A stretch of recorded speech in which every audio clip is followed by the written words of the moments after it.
생명이 싹을 틔우는 봄입니다. 말씀으로 영이 자라는 매일 말씀 묵상.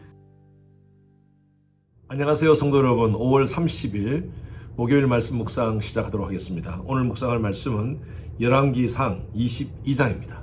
열왕기상 22장 29절 30절 그리고 34절 이렇게 읽겠습니다. 29절 30절 읽습니다. 자, 29절부터 이스라엘 왕과 유다의 여호사밧 왕이 길랏 라못으로 올라가니라. 이스라엘 왕이 여호사밧에게 이르되 나는 변쟁하고 전쟁터로 들어가려 하오니 당신은 왕복을 입으소서 하고 이스라엘 왕이 변장하고 전쟁터로 들어가니라. 34절입니다. 한 사람이 무심코 활을 당겨 이스라엘 왕의 갑옷 설기를 마친지라. 왕이 그 병거 모으는 사람에게 이르되 내가 부상하였으니 내 손을 돌려 내가 전쟁터에서 나가게 하라 하였으나. 하나님을 믿는 사람들은요, 우연을 믿지 않습니다. 저와 여러분들은 이 세상이 우연하게 모든 것이 진행된다, 그것을 믿지 않아요. 우연을 믿는 사람들은 진화론을 믿습니다. 이 세상의 시작이 바로 빅뱅에서 시작되었고, 그리고 그 후로부터 우연히 오랜 기간 동안 진화되었다, 그렇게 믿는 것입니다. 그러나 하나님을 믿는 이들은요, 우연을 믿는 것이 아니라 하나님의 주권을 믿습니다. 하나님의 주권이 뭡니까? 하나님은 최고의 권세자로서 하나님 허락 없이는 어떤 것도 될 수가 없다라는 것을 믿는 것입니다. 그것이 바로 하나님의 주권을 믿는다는 말이에요. 저와 여러분들이 예수를 믿고 사는 것, 이거 우연 아닙니다. 또 저희 교회 성도님들은 주님의 교회라는 공동체 안에 들어와서 함께 같이 신앙생활을 하는 것, 이것 우연 아닙니다. 하나님의 주권적 손길이 저와 여러분들에게 임했기 때문에 우리가 미국 와서 또 어스틴에서 주님의 교회에서 공동체에서 함께 만나가지고 신앙생활 하는 것이죠. 우리가 하나님을 택한 것이 아니라 하나님께서 우리를 택해 주셨습니다. 오늘은 주요 인물이 두 사람이 등장합니다. 여호사밧 왕과 아합 왕이 등장합니다. 여호사밧 왕은요, 유다의 왕으로서 굉장히 선한 왕이었습니다. 그리고 하나님 말씀 앞에서 바르게 살려고 몸부림쳤던 사람이었습니다. 그런데 절대적인 실수를 합니다. 그것이 뭐냐면요, 북이스라엘 왕 아합 왕과 동맹 관계를 맺습니다. 심지어 결혼 동맹까지 하게 됩니다. 아합 왕이 누굽니까? 이스라엘 왕임에도 불구하고 하나님을 인정하지 않고 바알과 아세라 신을 우상 숭배를 하는 그런 왕이었습니다. 그럼에도 불구하고 하나님은요, 아합 왕에게 많은 기회를 주십니다. 저는 이것을 보면서 하나님의 은혜를 봅니다. 어떻게 하든 이스라엘 왕으로서 하나님께로 돌아오게 하려고. 우리가 지난주 이번 주를 통해서 아람과의 전쟁, 정말 게임이 안 되는 골리앗과 다윗과 같은 그런 게임이 안 되는 전쟁에서 하나님이 아합 왕을 2번씩이나 기적적으로 이기게 해주셨습니다.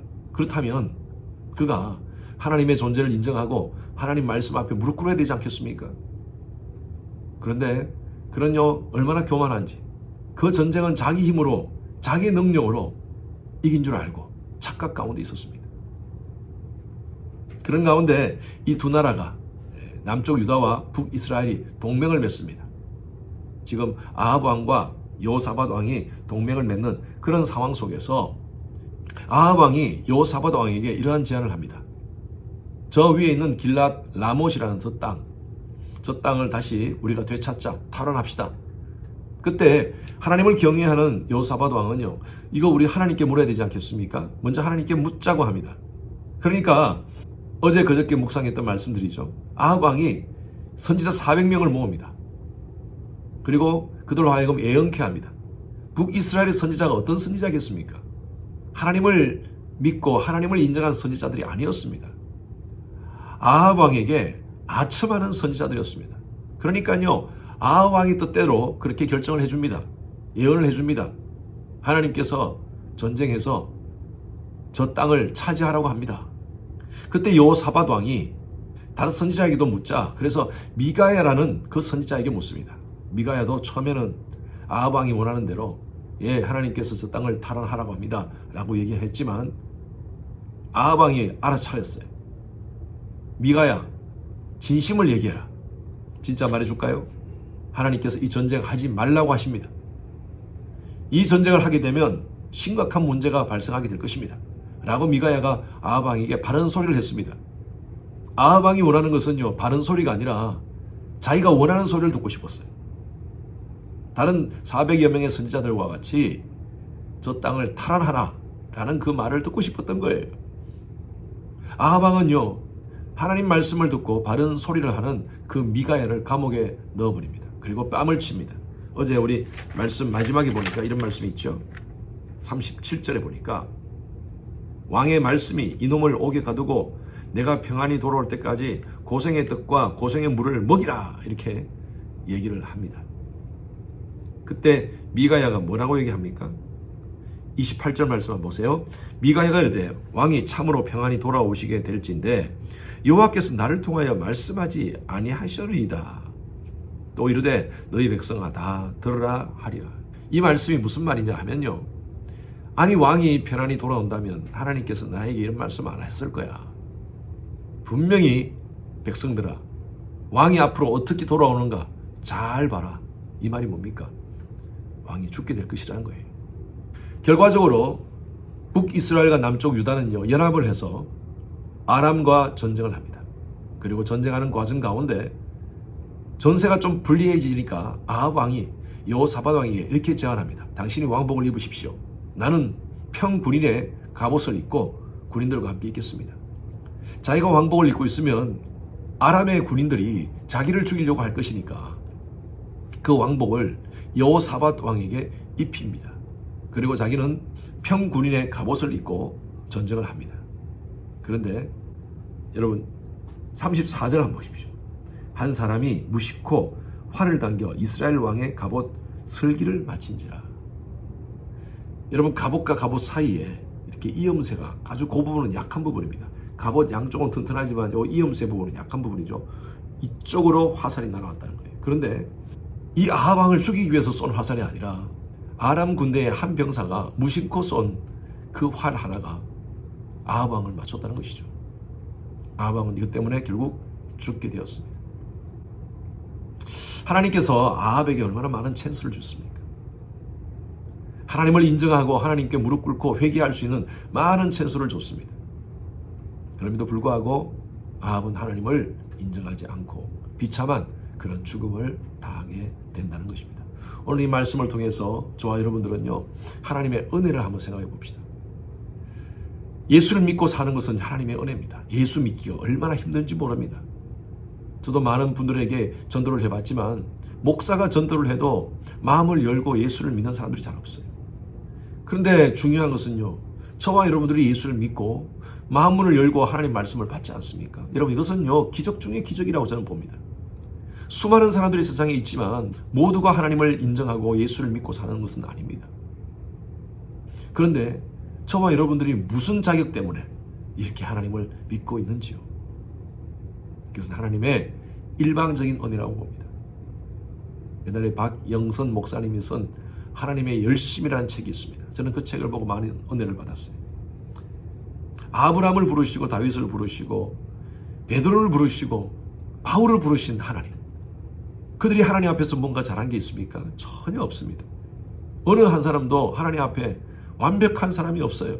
다 부족한 아브라함, 다윗도 마찬가지고요, 베드로도 마찬가지고요, 바울도 마찬가지였어요. 하나님이 열심히 그들을 하나님의 사람으로 변화시켜 주셨어요. 아브라함을 믿음의 조상 아브라함으로 만들어 주셨고요, 다윗을 이스라엘의 성군으로 만들어 주셨어요. 하나님은 그들의 삶을 쫓아다니셨습니다. 그래서 그 책에 하나님 우리를 스토킹 하신다, 저는 그 말씀이 참 은혜스러운 것 같아요. 하나님이 저와 여러분들의 삶을 스토킹 하십니다. 우리가 하나님 말씀대로 살지 않고 곁길로 가면요, 하나님께서 계속 말씀하십니다. 돌아오라. 그래서 오늘 이 자리까지 왔지 않습니까? 앞으로도 마찬가지입니다. 하나님께서는요, 저와 여러분들을 계속 스토킹 하실 것입니다. 왜? 하나님의 자녀이시기 때문에. 그런데 많은 사람들은요, 그 하나님의 음성을 듣지 않습니다. 하나님 말씀을 인정하지 않습니다. 그렇게 말씀하시고 그렇게 깨닫게 함으로도 불구하고 귀를 막습니다. 우리가 우연히 예수를 믿었습니까? 아닙니다. 세상에 우연은 없습니다. 우리가 예수를 믿고 사는 것은요, 하나님의 절대적인 주권입니다. 오늘도 여러분들을 스토킹하시는 그 하나님의 말씀에, 하나님의 음성에 귀 기울이시는 여러분 되시기 바랍니다. 아합과 같이 하나님의 음성을 무시하지 마십시오. 오늘도 여러분들 각자에게 하나님께서는 말씀하십니다. 그 말씀에 순종함으로 은혜와 복을 누리시는 그런 귀한 하나님의 백성 되시기를 주님의 이름으로 축원합니다. 하나님 감사합니다. 저희들이 하나님을 알 수 있는 기회를 주시고 또 그 기회에 저희들이 반응할 수 있는 마음을 주신 것 감사합니다. 이 모든 것은 하나님의 은혜인 줄로 믿습니다. 주님, 이 은혜를 망각하지 않고 늘 하나님의 음성에 귀 기울이며 그 말씀에 순종하여 은혜와 복을 누리는 저희들 되게 하여 주시옵소서. 감사드리며 살아계신 예수 그리스도 이름으로 기도드렸습니다. 아멘. 목요일 기도 제목으로 함께 기도하시겠습니다. 미국과 한국을 위해서 기도해 주십시오. 나라의 지도자들이 하나님을 경외하여 지혜와 분별력을 가질 수 있도록, 또 진영 간의 갈등이 사라지고 정치, 경제, 외교 등의 안정이 될 수 있도록 기도해 주시기 바랍니다. 우크라이나와 러시아 간의 전쟁이 지속되고 있습니다. 하루속히 전쟁이 종식되어지고 그 땅에 평화가 임할 수 있도록, 또 그 땅들에 예수 그리스도의 십자가 복음이 그들의 심령을 덮어 아픔과 상처들이 치유될 수 있도록 기도해 주시기 바랍니다. 세계 선교를 위해서 애쓰는 우리 선교사님들을 위해서 기도해 주시기 바랍니다. 저희 교회가 섬기는 11 지역의 선교사님들을 위해서 안전과 건강을 지키도록 기도해 주시고, 또 지금 모든 그 팬데믹 이후에 사역이 정상화되지 않고 있는 곳이 많습니다. 하루속히 모든 사역이 정상화되어 수많은 영혼들이 선교사님의 섬김을 통하여서 예수님께로 돌아오는 역사가 일어날 수 있도록 기도해 주시기 바랍니다. 선교사님을 위해서 기도하실 때에 차드의 김영섭 선교사님, 요르단의 김재문 선교사님, 알래스카 이글리브 교회 이홍래 목사님, 이들의 사역과 가정과 건강을 위해서 기도해 주시길 바랍니다. 함께 기도하시겠습니다.